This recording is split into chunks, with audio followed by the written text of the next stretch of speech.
Solomon's reputation spread, and all the top nations sent delegations with gifts. The queen of Sheba said, "I came not believing half I'd heard of your wisdom and wealth. I leave, realizing it is twice what I had heard." God's vision for Israel as a light to the world was realized for about a decade. Solomon's weakness was women. He liked all kinds. He took wives from every one of the nations God told Joshua to destroy, and he worshipped their gods. Israel as a unified nation would not endure. God would leave one tribe, Judah, in control of the lineage of David. The rest of Solomon's life, the nation of Israel was close to being divided north and south. There were 3 rebellions in the second half of his reign. During this period of kings in Israel and Judah, prophets ministered. These fellows had to show immediate results from predictions, or they were not accepted. They were often killed if a prediction wasn't fulfilled. Some could make a living being vague.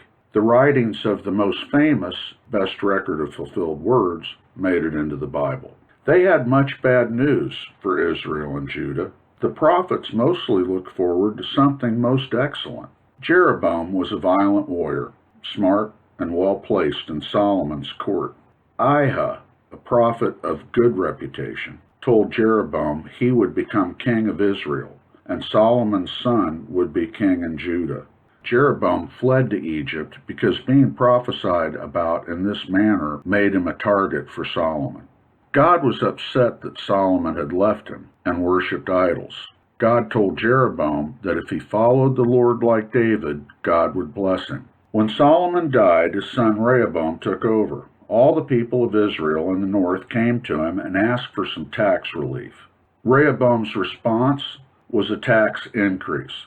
Israel became separate from Judah from that day. Immediately, all the Levites and people who wanted to stay connected to Solomon's temple went to Judah. Rehoboam considered attacking Israel. He fortified Judah instead. Jeroboam set up an alternate religious system in the north with 2 holy cities.